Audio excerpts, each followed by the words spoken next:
Hey guys, tonight we begin with absolutely nothing urgent. No battles, no betrayals, no one losing their head, literally or figuratively. Just a long, slow, deeply uneventful look at how ordinary medieval people spent their winter evenings. People who had no Netflix, no central heating, no group chats blowing up at 11 o'clock at night. Just a fire, some straw, probably a goat somewhere nearby, and the soft, suffocating darkness of a pre-electric world closing in around them.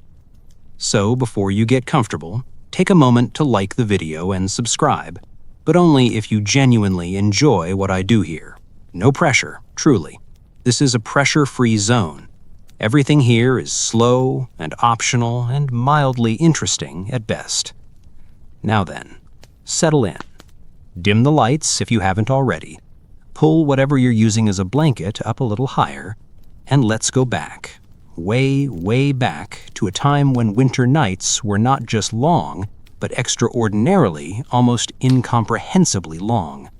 We are talking about medieval Europe, somewhere between roughly the 9th and the 15th century, depending on which corner of the continent we happen to be drifting through. The exact date doesn't matter much tonight. Nothing about tonight is particularly precise. It is soft and approximate, and that is entirely the point. Let us imagine, gently, without too much effort, a small village somewhere in what is now northern France, or England, or the lower Rhine Valley of Germany. Pick whichever one feels most relaxing to you. They were, honestly, not all that different from one another. A collection of low, thatched roof houses clustered together along a muddy track, fields stretching out on all sides, bare and frozen now in the deep of December. A church at the center, of course, because there was always a church at the center. And surrounding everything, the dark. Just the wide, unbroken, rural dark that people today have almost entirely forgotten how to experience. In this village, your village for tonight, the sun has gone down somewhere around 4 in the afternoon, maybe 4:30 if you are lucky. It does not linger, it does not put on a show, it simply descends behind the tree line, and that is that. The sky turns a flat pewter gray for about 20 minutes, and then it is dark. Properly, genuinely, completely dark. The kind of dark that has weight to it, the kind you can almost feel pressing against the walls of your house. And now the long night begins, the very, very long night. For most medieval villagers, the peasants, the smallholders, the people who made up the vast majority of the population, winter evenings were not a time for adventure, they were not a time for drama or romance or existential crisis. They were, for the most part, a time for sitting very still and trying not to use too many candles, because candles cost money, and money was a resource that medieval peasants had in famously short supply. The typical peasant household in, say, 13th century England, and historians actually know quite a lot about this, which is both impressive and a little sad, would have consisted of a single main room, sometimes two. The walls were wattle and daub, which is a technical term for sticks plastered with a mixture of mud, straw, and animal dung. It held together remarkably well, actually. It kept the wind out, it kept a certain amount of warmth in. It did not, however, smell wonderful, but nobody in this village particularly noticed that anymore because everyone smelled more or less the same. The floor was packed earth. Sometimes it was strewn with rushes or straw to soften the surface a little and absorb whatever liquids happened to fall on it over the course of the day. Fresh rushes were laid down a few times a year. The old ones were swept out. This was considered housekeeping. This was the standard. And by the standards of the time, a clean, rush-covered floor was a sign of a reasonably well-managed household. Nobody was judging. At one end of the room, or in the very center, depending on the age and style of the building, there was a hearth. This is where we begin. This is the gravitational center of everything tonight. The hearth. A shallow depression in the floor, ringed with stones, filled with smoldering wood and peat and whatever else would burn slowly without consuming too much of the winter fuel supply. It was not a roaring fire. Roaring fires burned through wood too quickly. It was a steady, low, orange-red glow, a fire that was managed carefully, banked down at night to preserve the coals, coaxed back up in the morning, a fire that in many households had not been fully extinguished in years, possibly decades. Smoke rose from this fire and drifted, more or less, toward a hole in the roof above. Sometimes there was a rudimentary chimney hood, sometimes there was not. Either way, the room was perpetually hazy with wood smoke, which had the side effect of preserving the thatch above from insects and rot, and also slowly curing everyone inside like a very ambient, very passive piece of smoked ham. Historians believe this is partly why medieval people had a slightly different relationship to respiratory illness than we do today. They were just used to breathing air that was, by modern standards, absolutely unacceptable. In this village, your village for tonight, the family gathered, and when I say family, I mean the whole arrangement. A medieval peasant household was not just parents and children. It was likely grandparents, if they were still alive, which statistically was not guaranteed past the age of 50. It was unmarried siblings, hired servants if the family was prosperous enough to have any, and possibly a live-in apprentice or two if the head of household had a trade. And very often, depending on how cold it was and how much the family valued the warmth, it also included some of the livestock. Not all of them, not the oxen or the pigs usually, but smaller animals, chickens, the family's goat, perhaps a sheep or two that were too young or too sickly to survive a night in the unheated barn. These were regular guests by the fire. They brought body heat, which was genuinely valuable. They also brought a certain ambience that took some getting used to. A chicken roasting on the edge of the hearthstones was not, in medieval terms, a crisis situation. It was just Tuesday, or whatever day it was. Medieval peasants did not keep close track of days of the week, except in terms of which one was Sunday, because Sunday was the one day you had to go to church and could not spend digging ditches. So here we are, a low room, a smoky fire, a family arranged on stools and benches and piles of straw, settling in for an evening that would last, and this is the part that is genuinely almost meditative to contemplate, somewhere between 12 and 15 hours. Because when darkness falls at 4 in the afternoon in December, and sunrise doesn't arrive until nearly 8 the next morning, you have an enormous amount of night to fill. And they filled it in ways that were almost, perfectly, beautifully boring. The first thing that happened, as a rule, once the evening had properly settled in, was that everyone moved closer to the fire. This sounds obvious. It was obvious. But there was a particular choreography to it that is worth noting, because the arrangement of bodies around a medieval hearth was not random. It was governed by a quiet, unspoken hierarchy that told you a great deal about how the household was organized. The head of the household, almost always the senior male, though widows who ran their own farms were not uncommon, sat in the best spot. Not directly in front of the fire, where the heat and smoke were both too intense, but slightly to one side, on the best stool, or if the family was prosperous, in a chair with a back. A chair with a back was a status symbol in a medieval peasant home. It meant you had arrived, not socially particularly, but at least in terms of furniture. His wife sat across from him or beside him, depending on the configuration of the room. She almost certainly had something in her hands. Almost every account of medieval peasant women in the evening hours mentions the same thing: spinning. The distaff and spindle were so constant a companion for women of every class in this period that they became cultural shorthand for femaleness itself. Queens were depicted with distaffs. Saints were depicted with distaffs. The distaff side of a family was the maternal line. Spinning was simply what women did with their hands when their hands were not doing something else. It was automatic, rhythmic, and mildly hypnotic, both for the person doing it and, presumably, for anyone watching. Thread was always needed. Wool was always being processed into thread so that thread could be woven into cloth, so that cloth could be made into clothing and bedding and the 100 other textile things a household needed to function. This was not a hobby. This was infrastructure. A woman who spun well and spun consistently was actively contributing to the economic survival of her family. She was just doing it while sitting by a fire in the dark, which happened to look peaceful. It was peaceful in a functional sort of way. The children were somewhere in this picture too, arranged at various distances from the fire depending on their age and how much supervision they required. Very small children were probably asleep already, tucked into a wooden cradle or simply laid on a pile of fleece near the warmth. Slightly older children, say 5 to 10, were awake but quiet, or supposed to be quiet. Medieval attitudes toward children were not the coddling, precious, child-centric approaches of the modern world. Children were small people who would soon be large people and needed to learn how to be useful.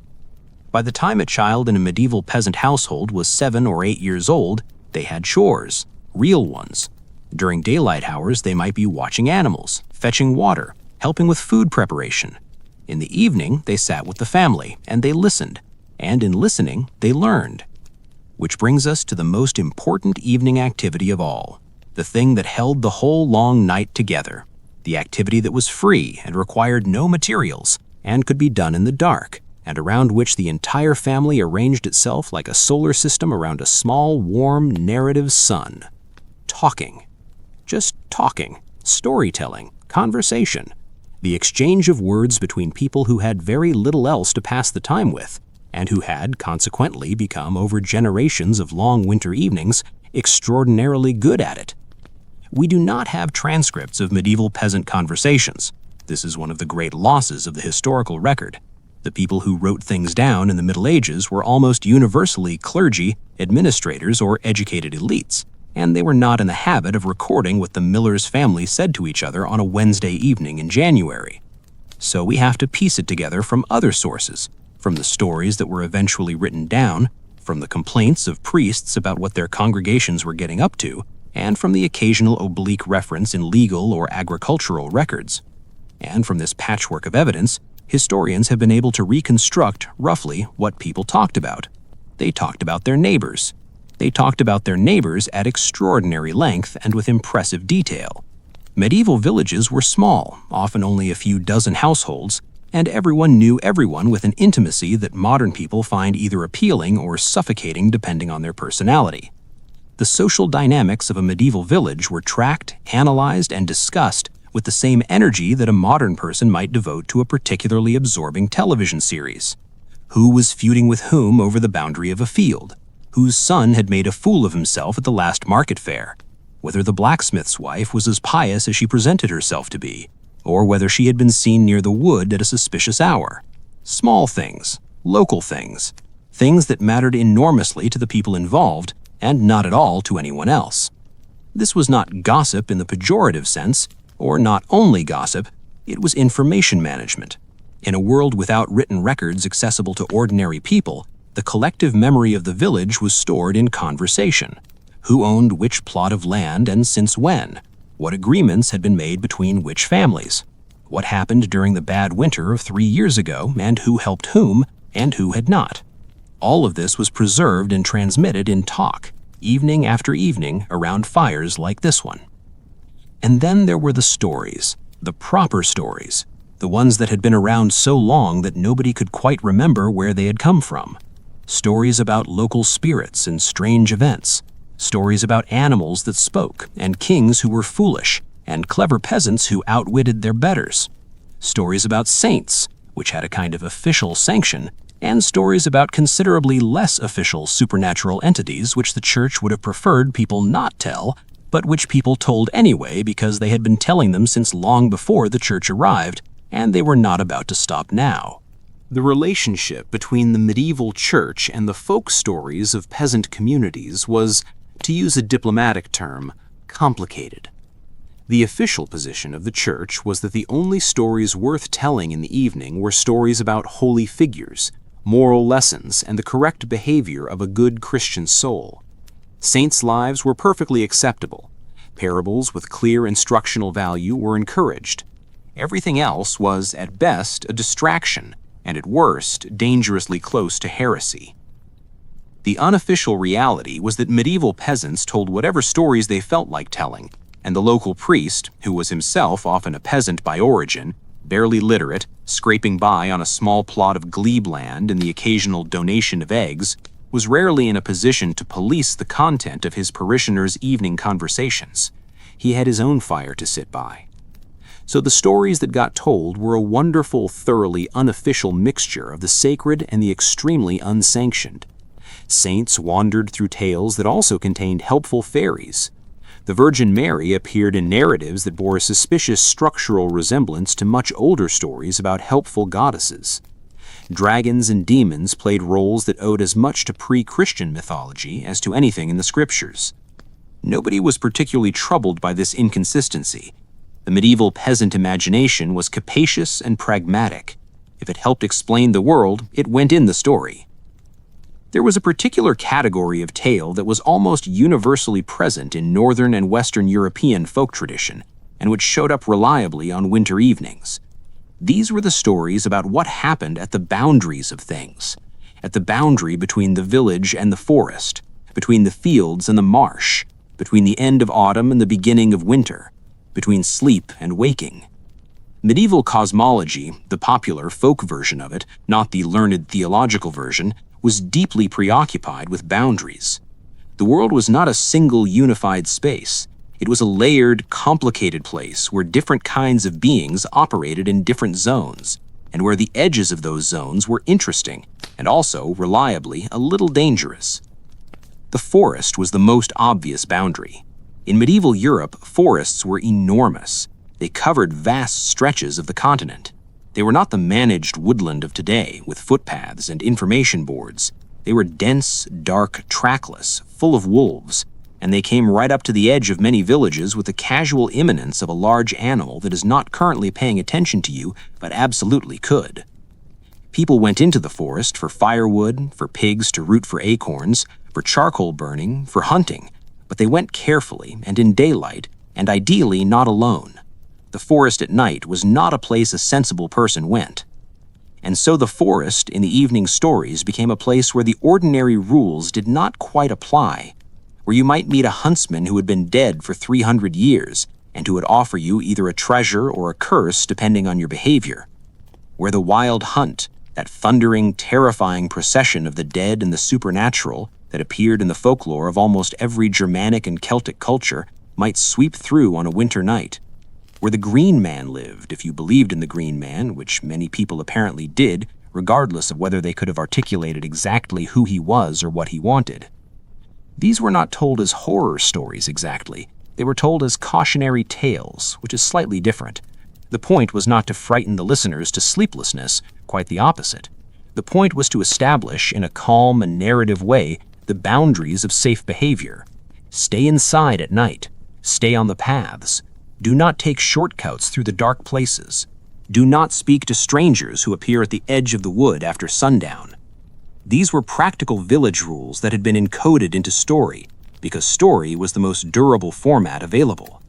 The medieval peasant child who went to bed full of tales about the forest at night was a child who would remember, when they were older and theoretically capable of exercising judgment, not to wander off into the forest at night. The story had done its work. The hearth itself was also the subject of a whole subset of stories and beliefs that are genuinely charming in their domestic specificity. The fire was not just a heat source. It was, in folk tradition across most of Europe, a kind of sacred presence. The hearth fire was associated with the protection of the household. It needed to be treated with respect. You did not poke it carelessly. You did not spit into it. You did not let it go out entirely if you could help it, because a dead hearth was a kind of bad omen for the household's well-being. In some traditions, particularly in the British Isles and the German-speaking lands, there was believed to be a small domestic spirit associated with the hearth. In England, it was sometimes called a brownie or a hob. In Germany, the kobold. In Scandinavia, the tomte or nisse. These were not dramatic supernatural entities. They were, by the standards of medieval folklore, quite modest beings. They were small, they were shy, they lived near the fire. They would, if properly respected, do small, helpful things around the house at night. Sweep floors, tend to animals, occasionally complete unfinished chores. They asked very little in return. A small bowl of porridge, usually, left by the fire at night. Some cream, if you had it. A certain quality of respectful acknowledgement. If you treated your household spirit well, life went smoothly. If you insulted it, moved its fruit offering, or, and this was apparently the worst thing you could do, attempted to give it clothing, it would leave. And once it left, minor disasters would follow with the tiresome regularity of someone who was making a point. The cows would not give milk properly. The butter would not come. Things would be misplaced. The fire would be difficult in the mornings. Small, domestic, grinding bad luck, of the sort that was exhausting rather than dramatic. The kind of curse that was entirely in keeping with the general aesthetic of this particular corner of medieval folk belief, which was practical and close to the ground, and concerned almost entirely with the smooth running of household operations. At some point in the evening, usually in the earlier part, before the darkness had fully settled and the children had fully given up on consciousness, there was food. Medieval peasant evening meals were not events in the culinary sense. They were not occasions. They were a functional process of putting caloric content into human bodies so that those bodies could continue to function the following day, which would itself require a great deal of physical labor. The staple of a medieval peasant's diet was pottage. If you have not encountered this word before, it is worth knowing because it appears constantly in any discussion of medieval peasant food, and for good reason. Pottage was in its most basic form a thick soup or stew made by boiling things in water. What things depended entirely on what you had.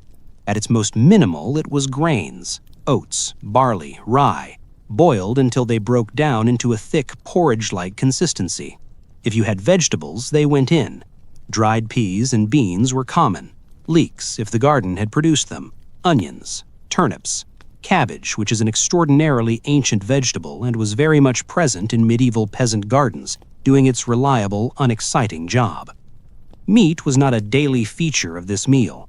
Meat was for feast days, for celebrations, for the occasional lucky hunting outcome. An ordinary peasant family ate meat, real, identifiable meat from a recognizable animal, perhaps a few dozen times a year. What they got the rest of the time was flavoring.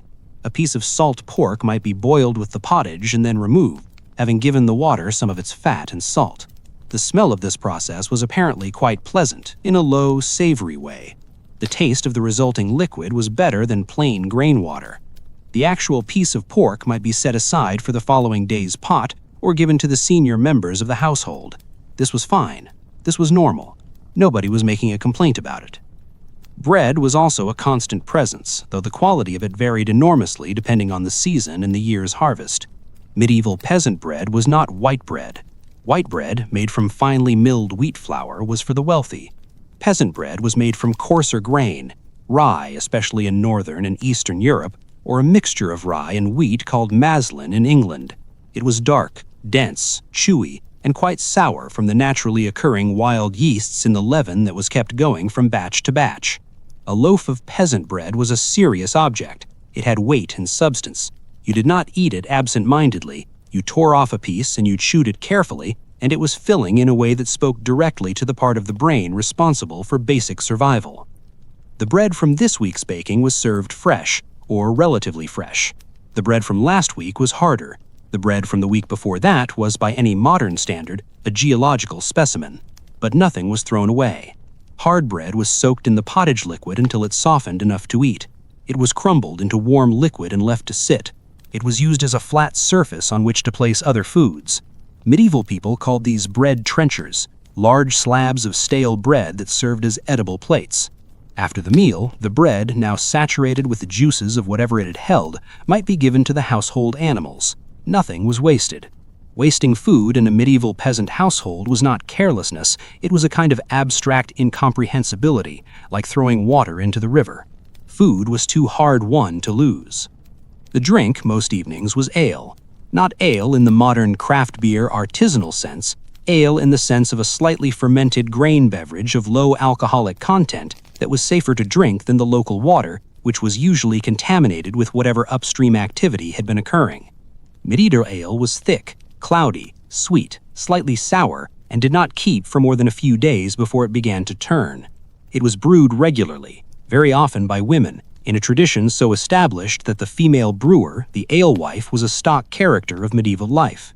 And it was consumed at almost every meal by every member of the family, including the children, because the children needed to drink something, and the water was again not an appealing option. There was also, in wealthier households and in parts of Europe with apple orchards, cider. In wine-producing regions, peasants sometimes had access to low-quality wine, though this was more likely to be a luxury than a daily staple. The monasteries made good wine and kept most of it. The peasants made do with what they had, which was mostly ale, and they were, by all accounts, reasonably content with this arrangement. After eating, the fire would be tended carefully, fed another log or a block of peat, banked down at the edges to slow its consumption through the night, and the evening would enter its long middle passage, the hours between the end of the meal and actual sleep, the long, slow, unremarkable hours that constituted most of a medieval winter evening, and which were, in their own way, as close to genuine rest as most of these people ever got. The women spun, as we have established. This was the central, constant activity of the female evening hours across nearly every culture and era of pre-modern Europe, and it deserves a little more attention than the brief mention it received earlier, because spinning was not nothing. It was not simply a chore. It was, for the women who practiced it daily, a practice that had a meditative quality to it, rhythmic, repetitive, requiring just enough attention to keep the hands occupied, but not so much that it prevented conversation or story listening, or the quiet drift of the mind toward whatever it wanted to drift toward. The distaff was a stick, essentially, a long, thin rod that was held under the arm or tucked into a belt, around the top of which a cloud of combed wool or flax fiber was wrapped. From this cloud, the spinner would draw out a thin strand of fiber, attaching it to the spindle, a weighted rod designed to spin freely when released, and then setting the spindle spinning with a practiced flick of the fingers. As the spindle rotated, it twisted the drawn-out fiber into thread. The spinner kept drawing fiber from the distaff, keeping the tension even, keeping the thread uniform, controlling the whole process with a sensitivity in the fingertips that took years to develop properly. A good spinner could produce thread of even, consistent quality without looking at her hands. Her eyes could be on the fire or on a child, or effectively focused nowhere at all in that slightly unfocused way that repetitive handwork induces. The hands knew what they were doing. The mind was free to wander. In some traditions, the evening spinning session was associated with a particular saint. In Germanic cultures, Saint Distaff's Day fell on the 7th of January, the day after Epiphany, when women traditionally returned to their spinning after the Christmas holiday period. There was a folk custom in some areas of the men of the household playing pranks on the spinning women on this day, setting fire to their flax or throwing water on it, and the women retaliating by dousing the men with the contents of the washing bucket. This is described in historical sources with a tone of mild, affectionate exasperation that suggests it was an annual tradition nobody took too seriously, a sort of low-stakes domestic carnival before the serious business of the deep winter set back in. The men's evening activities were different but similarly repetitive. Mending and making occupied a large part of the male evening hours. Leatherwork, specifically, harnesses and straps and shoes that had been damaged during the work of autumn needed to be repaired before spring. A peasant who went into the spring plowing season with a broken harness was a peasant whose oxen could not work efficiently, and that was an economic problem with consequences that cascaded through the rest of the year. So the harness got mended, in the evenings, by firelight, sitting on a stool with a bone owl and a length of waxed thread and the same slightly absent working mind focus that the spinner had on the other side of the fire. Wood was also worked in the evenings. Not major carpentry, that was a daylight outdoor activity, but small-scale carving and shaping, handles for tools that had broken or worn down, wooden pegs and pins for the 100 small fastening tasks that a household required, spoons, bowls, the simplest furniture. A medieval peasant man who was handy with a knife, which most were because a knife was the universal tool of pre-modern life and everyone owned one, could produce a serviceable wooden spoon from a piece of dry wood in a single evening, by the light of the fire, while listening to his grandmother tell a story about a bear that had wandered into the village in the year that nobody could remember, but which she was very specific about having experienced personally. There was also, particularly in the weeks before major feast days, food preparation.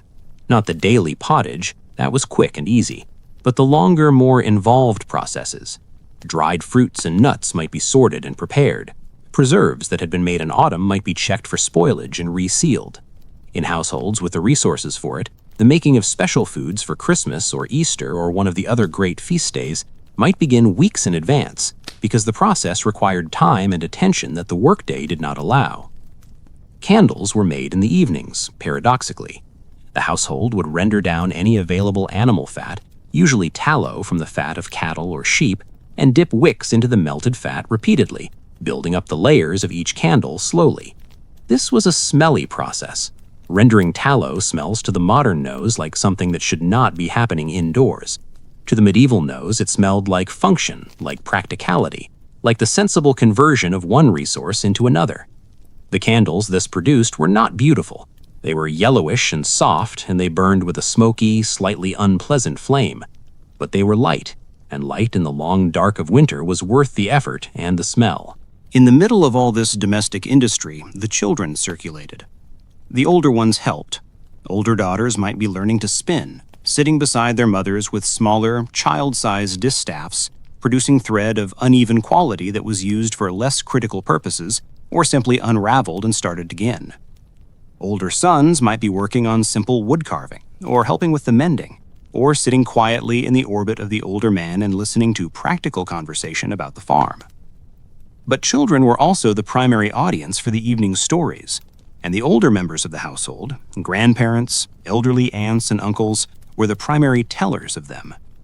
This was, in the absence of any formal educational system for peasant children, how education actually happened. Not at a desk, not from a book, but here, by the fire, in the long winter evenings, from the mouths of people who were old enough to have accumulated the things worth knowing. Grandparents in medieval peasant society occupied a role that was different from their modern equivalent. They were not decorative. They were not simply to be visited on holidays and told about the children's school performance. They were repositories of practical knowledge that the household could not function without, and as long as they were physically capable of contributing to the household economy, which, given the physical demands of medieval life, might not be as long as we would hope, they were integral to it.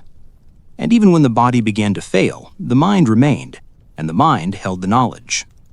A grandmother in a 13th century English village might be 55 or 60 years old, ancient by the standards of the time, deeply weathered by a life of physical labor and poor nutrition and the specific kind of chronic exhaustion that came from never having enough of anything, but still mentally sharp, and still the holder of a vast, practical, lived knowledge base. She knew which plants in the local area were safe to eat and which would make you spectacularly ill. She knew how to treat the most common ailments, infected wounds, coughs, digestive problems, with the herbs and preparations that the household kept dried and stored. She knew the layout of the fields as they had been 40 years ago and how they had changed since, and who had moved which boundary marker and what had been said about it. She knew the prayers, the saints' days, the right words to say over butter that would not come or a cow that would not be calved. This knowledge was not written down. None of it. It lived in her head, and in the evenings it came out, piece by piece, woven into stories and conversations and the patient correction of grandchildren who were about to make a mistake she had made before them. It was transmitted slowly, over years of evenings, absorbed by the children who were sitting in the firelight, ostensibly doing nothing much at all. This is, when you think about it, a remarkably elegant system. Inefficient by modern standards, fragile in that it depended on the survival of specific individuals and the attentiveness of the people listening to them, but also robust in the sense that it required no materials, no institutions, no infrastructure beyond a fire and a family and the quiet hours of winter. It was knowledge encoded in the cheapest possible medium, which was the human voice, and stored in the most durable available hardware, which was the human memory. The stories the elderly told were not always practical in an immediate sense. Some of them were simply old, stories about things that had happened before anyone in the current household had been born, stories about their own parents and grandparents reaching back into a past that had no dates attached to it, only a sequence of events and a cast of characters who had once been as real as the people sitting here now, and who were now entirely gone except in this telling. This was how the past existed for most people in the medieval world, not as history in the academic sense, not as a fixed record, but as a living set of stories constantly being told and retold, each generation adding its layer and the oldest layers gradually fading into something that was more legend than fact, though the distinction would have meant little to the tellers. The miller's grandfather's grandfather had once met a knight on the road, and the knight had said such and such, and there was a lesson in it. Whether this actually happened exactly as described was, in some sense, beside the point. The lesson was the point. The story was the vehicle. Medieval people slept differently from modern people. This is one of those historical facts that seems unremarkable until you think about it more carefully, and then it becomes genuinely fascinating in a slow, unremarkable way that is entirely appropriate for this kind of evening. Modern humans sleep in a single consolidated block of roughly 7 to 8 hours, ideally continuous, in an artificially lit and heated environment on a raised platform of engineered foam or springs. This is so normal to us that we assume it is simply how humans sleep. We assume it is biological, the natural pattern. It is not, or at least, it is not the only pattern. Historian Roger Eckertch, in research that is now fairly well known among people who enjoy reading about sleep history while lying in bed, documented extensive evidence that for most of pre-industrial human history, people did not sleep in a single block. They slept in two. There was first sleep, which began around dusk or shortly after and lasted for roughly 4 hours. Then there was a waking period lasting an hour or two in the middle of the night. And then there was second sleep, which lasted until dawn. The waking period between first and second sleep was not insomnia. It was not treated as a problem. Contemporary sources, medical texts, diaries, court records, even literature, refer to this waking period as a normal and expected part of the night. People used it for various things. They lay in bed and thought in the quiet dark, with a degree of unhurried reflectiveness that the busy waking day did not allow. They prayed, if they were religiously inclined, which most medieval people were, in varying degrees of sincerity. Monks particularly structured their night offices around this waking period. Matins, the night prayer service, was held in the middle of the night precisely because monks were expected to be awake for it. They were not being asked to get up early. They were being asked to use the natural waking window that already existed. Some people used this time to get up briefly, to check on the fire, which needed tending through the night, to visit the privy, which, in a peasant household, was usually a hole in the ground somewhere outside, an excursion that required some commitment in January, to check on an animal that had been unwell, to move from one sleeping position to another. The bed in a medieval peasant household, the actual bed, if there was one which was not guaranteed, was a wide, shared object containing multiple people, because body heat was a practical resource in an unheated room. Turning over, adjusting, settling back into the warmth left by whoever was pressed against you from the other side was a feature of the night. This waking period was also, in some documented cases, used for quiet conversation, not the loud, active conversation of the evening, but a softer, more private kind, the night conversation of two people lying in the dark, speaking quietly so as not to wake the others, covering the small concerns and observations and plans that the day had not offered space for. What needed doing tomorrow, whether the eastern field looked like it was draining properly or not, whether the old man's cough was getting better or worse.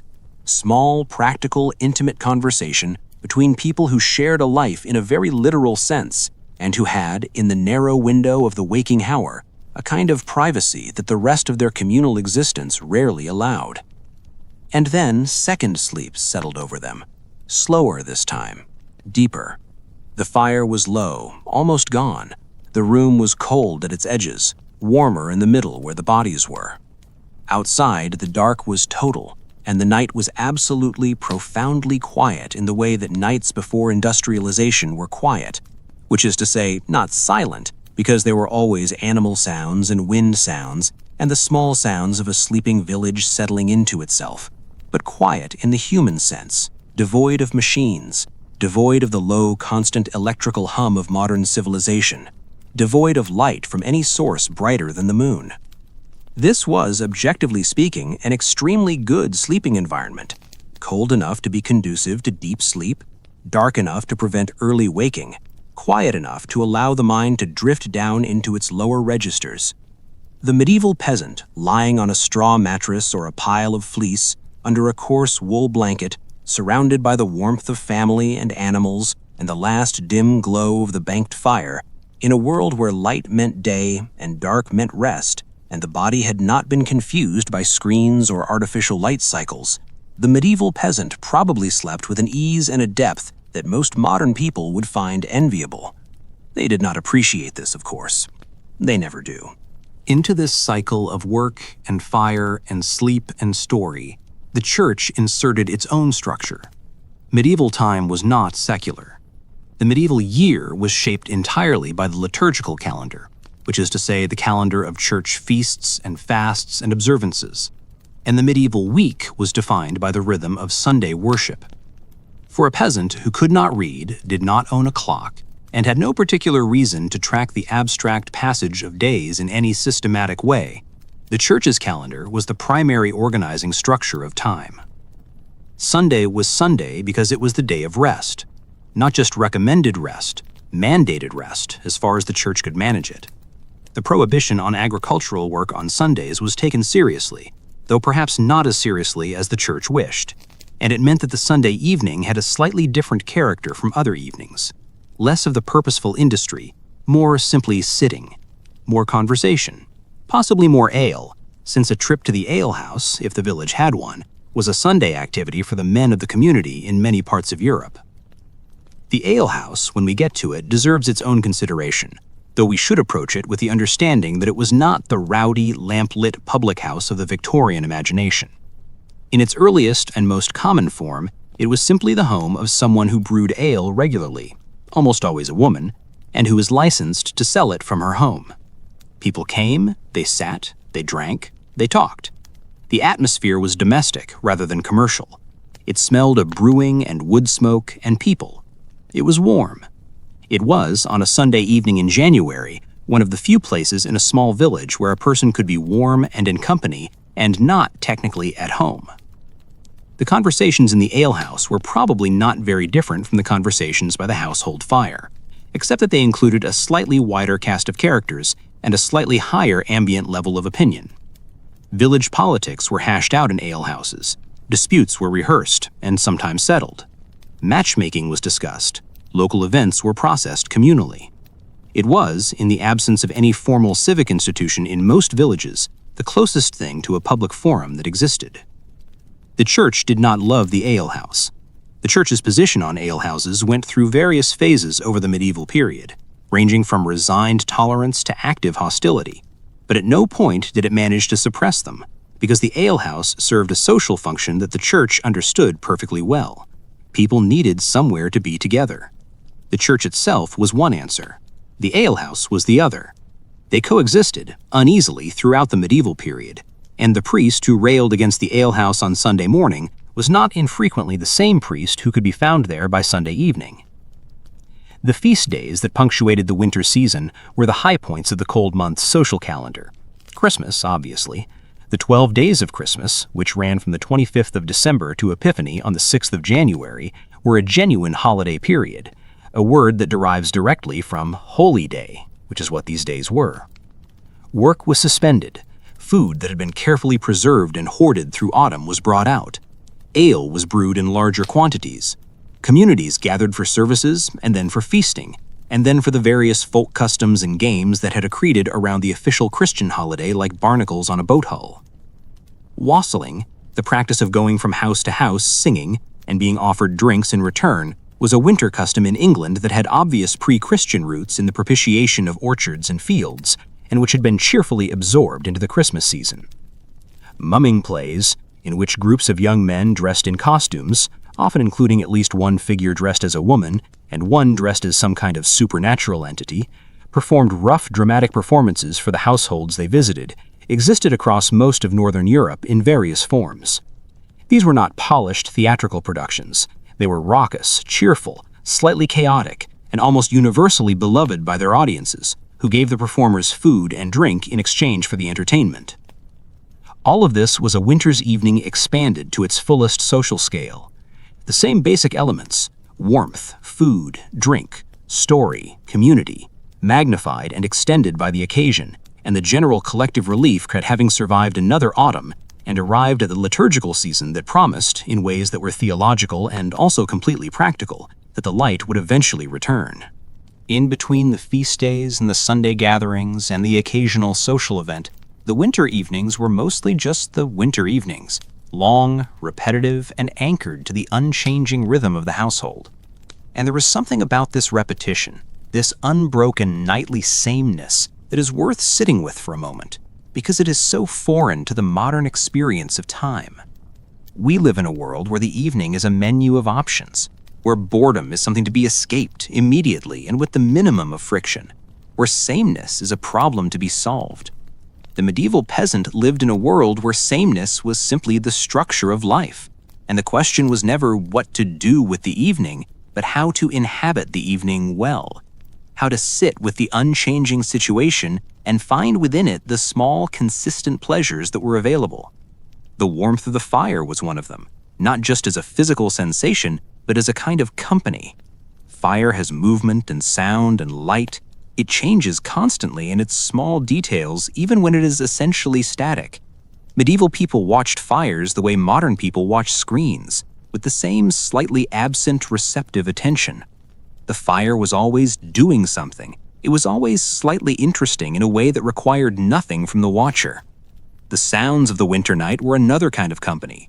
Wind in the thatch, the shifting of animals in their stalls, the distant call of an owl, which was variously interpreted in folk tradition as an omen of various things, but which was, in purely sensory terms, just a beautiful sound in the dark. Rain on the roof when it came, the steady, low-frequency percussion of it, which is one of the most reliably soporific sounds in the natural world. Medieval people did not have white noise machines. They did not need them. The night provided. The body itself had a different relationship with evening in this period. Modern humans are somewhat separated from their physical sensations by the constant low-level stimulation of connected life. Medieval peasants were not overstimulated. They were, by most accounts, profoundly tired by the time evening arrived, having spent the available daylight hours in hard physical labor of the kind that leaves you not just tired, but deeply, thoroughly worked in every muscle and tendon. The tiredness of genuine physical exhaustion is different from the tired but wired feeling of screen-saturated modern evenings. It is heavier, more complete. It settles into the body like water finding its level, and it makes the transition to sleep not a goal to be anxiously pursued, but simply the inevitable next thing that happens. Winter was paradoxically the least demanding season for agricultural labor. The heavy work of plowing, planting, harvest, and the back-breaking labor of haymaking and threshing were distributed across spring, summer, and autumn. In winter, the fields were frozen, and the animals were managed but not worked, and the main tasks were maintenance and survival rather than production. This did not mean medieval peasants were idle in winter, but it meant that the physical exhaustion of the winter body was different from the summer body's exhaustion, more ambient, less acute.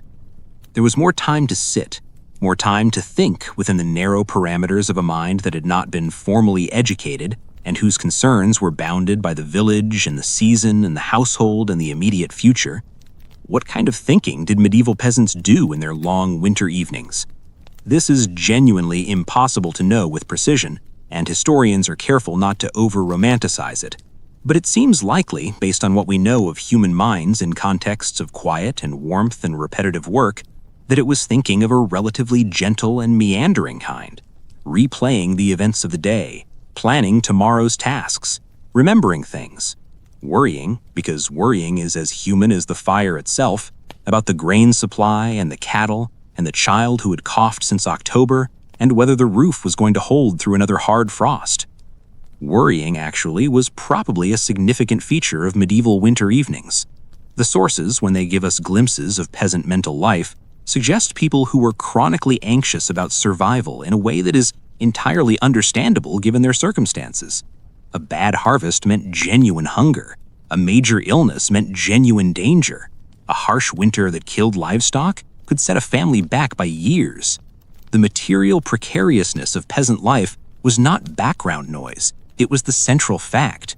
And in the evenings, when the work was paused and the body was still, and there was nothing to do but sit and think, the worry would have room to breathe. This is why the stories and the conversation and the small social rituals of the evening were not luxuries, they were structural supports.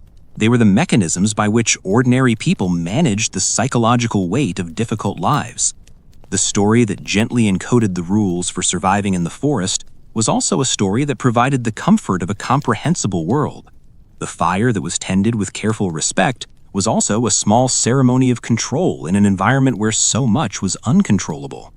The bowl of porridge left for the household spirit was also a way of acknowledging that some things were beyond human management and inviting, with a small symbolic gesture, the assistance of whatever benevolent forces might be listening. Before sleep, first sleep, that is, there was prayer. For most medieval peasants, prayer was a daily practice, though the forms it took varied widely between the official requirements of the church and the popular customs that had evolved organically in local communities over generations. The ideal, as the church presented it, was for every household member to say their prayers before sleep.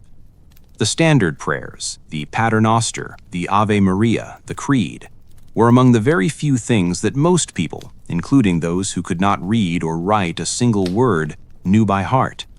They had been learned in childhood, by repetition, in the same way and from the same sources as the folk tales, from the mouths of parents and grandparents, by the fire, in the evenings.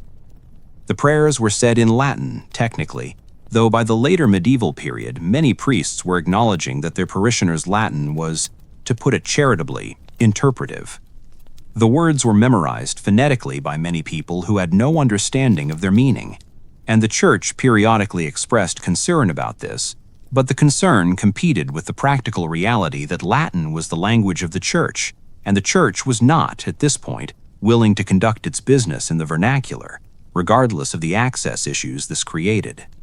So the prayers were said, in their approximate Latin, in whatever way they had been learned, with whatever level of theological comprehension the person saying them possessed, and then the household began to settle into sleep. The children went first, tipped over by the warmth and the lateness of the hour into drowsy to unconscious in the way that children do, without much ceremony. Small bodies tucked into whatever sleeping arrangement existed, arms folded under cheeks, the long, smooth breathing of deep sleep beginning almost immediately.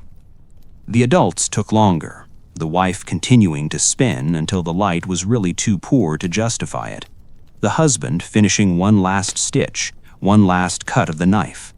Conversation fading as the energy faded, the exchanges getting shorter and less structured, the silences between them longer and less filled, the fire dying down to its coals, the room getting colder at the edges.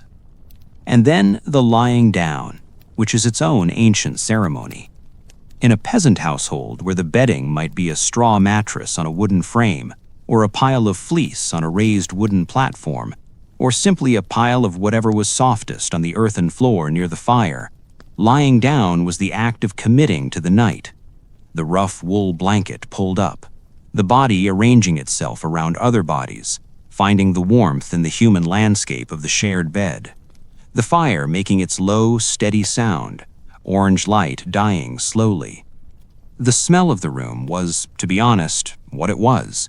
Smoke and animals and unwashed people and the remnants of the pottage and the tallow candles.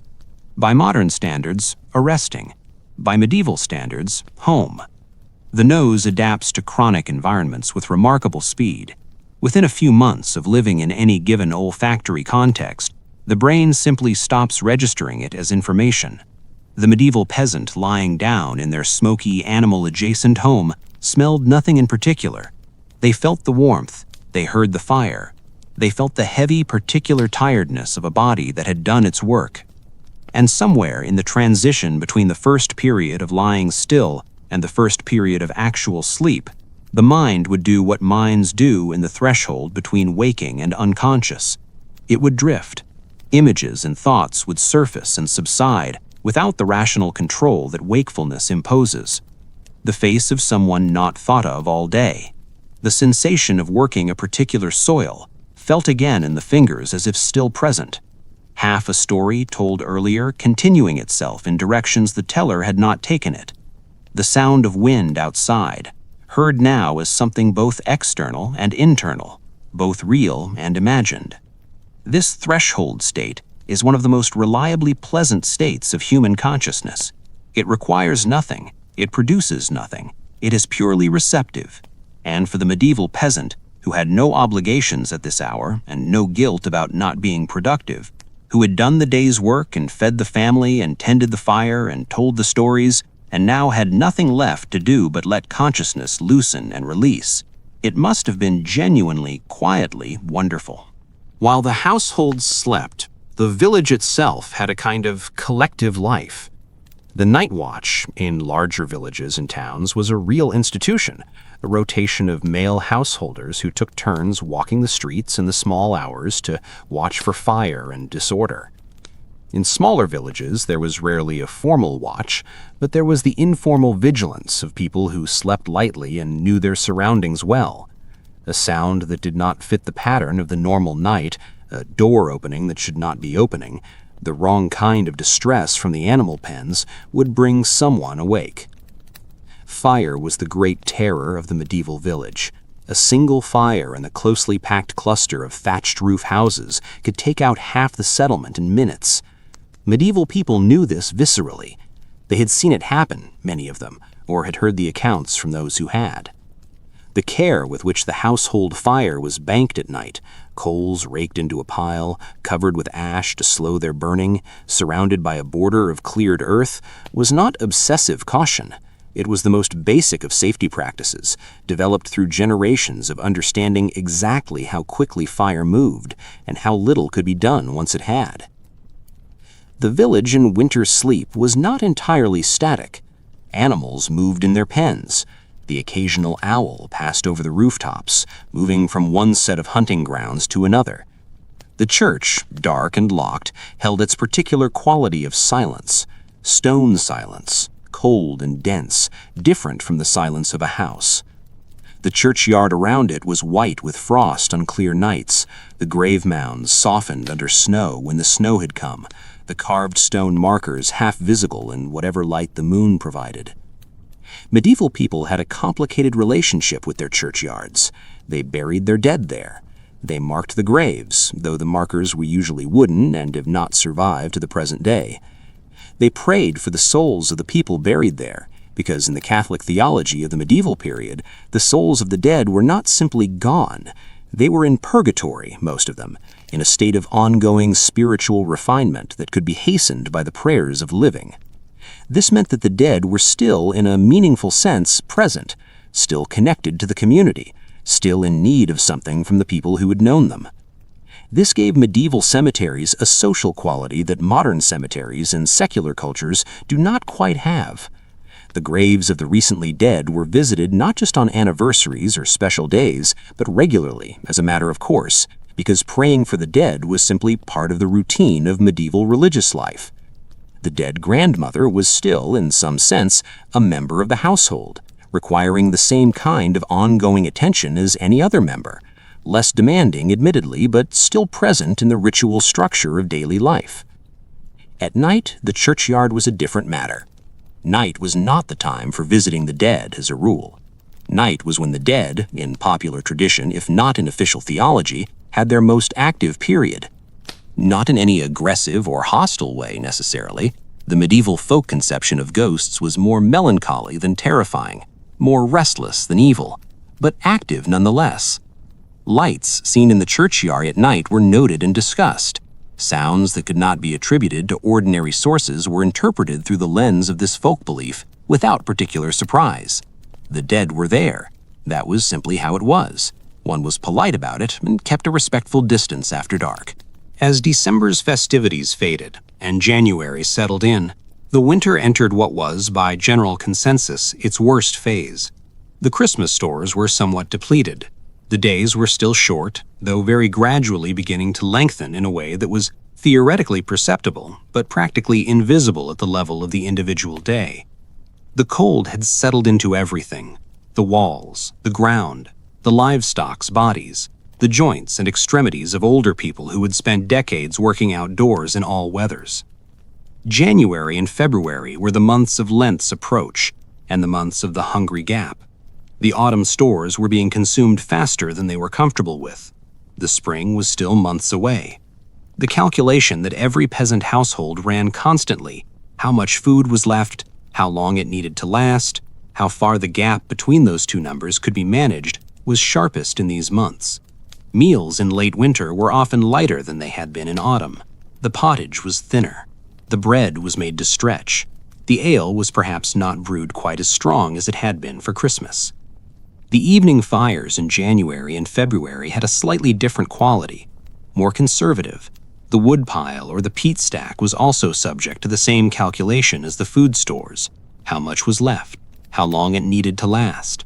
Fire management in deep winter was its own art form, burning enough to stay warm, but not so much as to exhaust the supply before the weather turned. The fire that had been generous in December was more careful now. It heated the center of the room and left the edges cold, and people arranged themselves accordingly, clustering toward the warmth and wearing more layers than they had in autumn. And yet, the evenings of January and February were not miserable as a rule, or not more miserable than the general baseline of medieval peasant life, which was a baseline modern people would find challenging, but which was, for the people living it, simply life.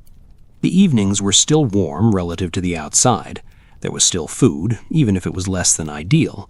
There was still company. There were still stories. There was still the slow, hypnotic rhythm of the spinning and the fire and the long, unhurried hours. Candlemas, on the 2nd of February, was the feast that officially marked the midpoint of winter. It was the feast of the presentation of Jesus at the temple, technically, but it had accumulated around it a whole layer of folk custom related to candles and light and the return of the growing season. Candles were blessed at church on this day. The length of the remaining winter was supposedly predictable from the weather on Candlemas. Clear skies meant more winter ahead. Clouds meant warmth was coming, which is essentially the same folk meteorology that survives today in the Groundhog Day tradition. There is something very human about the midpoint of a long, difficult thing, the need to assess how far you have come, to calculate how far you have to go, and to find in the doing of this some comfort. The evenings of February also began to offer the very first tentative signs of the year's return, not in the fields, which were still hard with frost, but in small, quiet ways. The days were visibly longer than they had been at solstice. By mid-February, the light was lasting until 5 o'clock, which felt, after the 4 o'clock sunsets of December, like a reprieve. The angle of the afternoon sun was slightly higher, marginally warmer. The birds were beginning in the cold, bright mornings to test their voices again in small, tentative ways. These signs were noticed and discussed in the evening conversations with a focus and pleasure that reflected how important they were to people whose entire economy and survival depended on the return of the growing season. The first snowdrop in the hedge, the first catkins on the hazel, the first evening that did not feel quite as cold as the last. These were not minor aesthetic pleasures. They were information. They were the first data points of the coming year's potential, read by people who had spent all winter in the act of patient, low-level waiting. There is a kind of history that is not about dates or events or the movements of armies and dynasties. It is about the texture of experience, the specific, physical, sensory reality of what it was like to be a person in a given time and place. This kind of history is the hardest to write, and also, in some ways, the most interesting, because it reminds us that the people of the past were not abstract figures on a page. They had bodies. They perceived the world through those bodies. They experienced things. The texture of a medieval winter evening by the fire was a very specific thing. The smoke was a constant, not oppressive after a lifetime of acclimatization, but present, a low, woody background note that was also, in its way, pleasant. The smell of warmth, the smell of safety, the smell of home, the smell of the pottage, if it was still on the fire, enriching the air with the slow exhale of cooking grain and whatever vegetable matter was in it. The smell of the animals, if any were present indoors, which is an earthy, warm, not entirely unpleasant smell at low concentrations. The smell of tallow candles burning, waxy and slightly rank. The smell of damp wool drying near the fire, which anyone who has ever dried wet sheep's wool by a fire will recognize. Lanolin and heat, and the very specific musk of an animal that spends its life outdoors. The sounds were a layered thing. The fire itself, at its steady low burn, made a sound that was more felt than heard, a deep, irregular pulse of combustion, punctuated by the occasional crack of resin in the wood, or the soft collapse of a piece of burning peat into its coals. The spindle whirring, the knife on wood, the low, even voices of conversation that had been going on long enough to have found its natural level. Not urgent, not pointed, just the easy back and forth of people who knew each other very well and did not need to perform for each other. The particular quiet of children's breathing when they were fully asleep, which is a sound that reaches into something pre-rational in any adult who hears it. Outside, in the January dark, the wind moved through the village in long, horizontal sweeps that found every gap in the thatch and every crack in the wattle walls, and made itself known as a thin, cold thread of air that occasionally sent the fire smoke gusting sideways. The trees at the edge of the village field moved in the wind with a continuous, low, rushing sound that was the sound of winter itself, not threatening, just present, just the world doing what the world did in January. A dog somewhere in the village barked twice and then was quiet. An animal shifted in a nearby pen. The thatch settled under its own weight with a sound like a breath. This was the medieval winter evening at its most complete. A sealed world, firelit and smoky and warm in its center, full of the small sounds of people living in close proximity to one another with the long practice of people who have always done so. Outside, the dark and the cold, and the long months of winter still stretching ahead. Inside, the fire and the family and the slowly passing hours. It was not romantic, precisely. It was not the cozy idealization that the word medieval sometimes conjures in modern imagination. It was hard and smelly and physically demanding and subject to all the genuine terrors of life without modern medicine or economic security.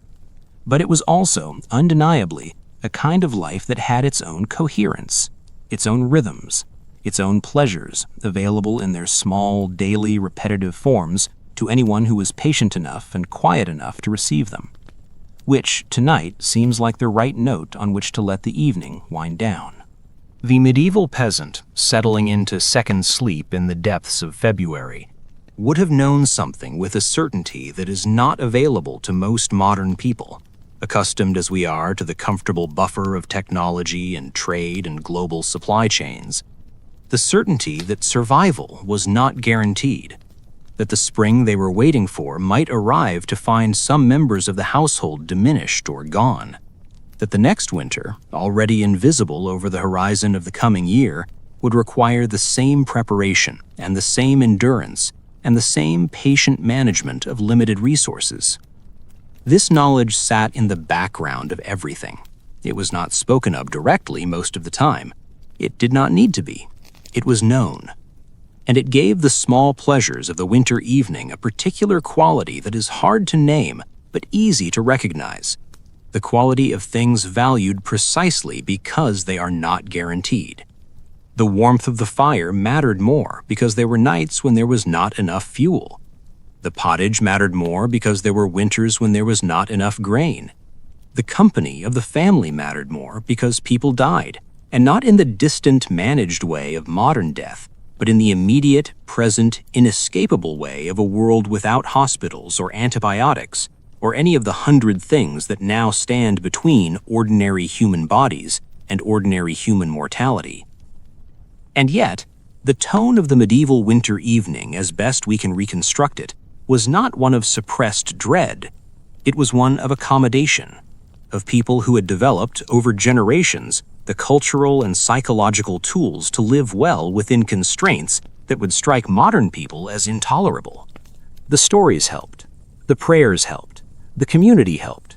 The fire helped, not just physically, but in the deep atavistic way that fire has always helped, as a signal that the dark is held at bay, that the cold is managed, that the center holds. There is something in this that is worth carrying into the modern evening, even if the modern evening has none of the material conditions of its medieval counterpart. The gathering around warmth, the telling of stories, the sharing of small food and drink, the conversation that is not goal-directed or informational, but simply the human comfort of voice and response, the turning down of the fire before sleep, the setting aside of the day's anxieties, not because they are resolved, but because the night requires it. We have, in some respects, made the evening more complicated than it needs to be. We have filled the dark hours with light and sound and stimulation and the nagging awareness of everything we have not yet done, as if the evening were merely the tail end of the day rather than its own thing. The medieval peasant knew in their bones that the evening had a different quality from the day, that the night deserved to be treated as night, that the fire was a center and the dark was a frame, and the body's tiredness was information, not a problem. Tonight, wherever you are, the fire is low, the room is quiet, the long evening is doing what long evenings do, which is slowly, unhurriedly settling into its own particular silence. The medieval villager by their hearth would have understood this completely. Let us return, one last time, to our village. Somewhere in northern France, or England, or the lower Rhine Valley. It does not matter which.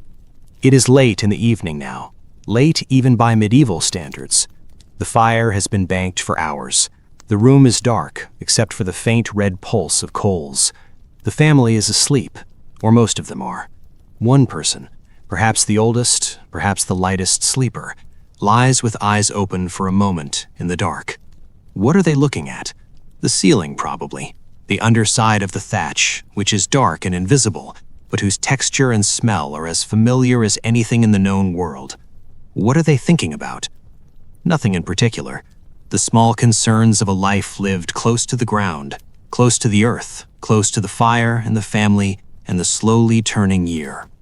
Tomorrow there will be firewood to fetch and animals to tend, and the endless small maintenance of a life that does not run itself. But that is tomorrow.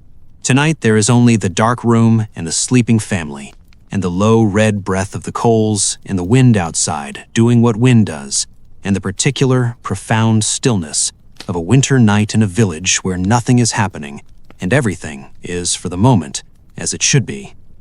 This was most of medieval history, not the wars and the plagues and the crowned heads doing their crowned head things, not the great events that made it into the chronicles and the textbooks. Just this, millions of evenings like this one, in thousands of villages like this one, across hundreds of years, people by fires, people in the dark, people waiting with great patience and without very much drama for the morning to come. The morning, as it always did, came, and the fire, having held through the night, was coaxed back up, and the day began again. And outside, very far away and not yet perceptible, but coming, spring was already in preparation. Sleep well.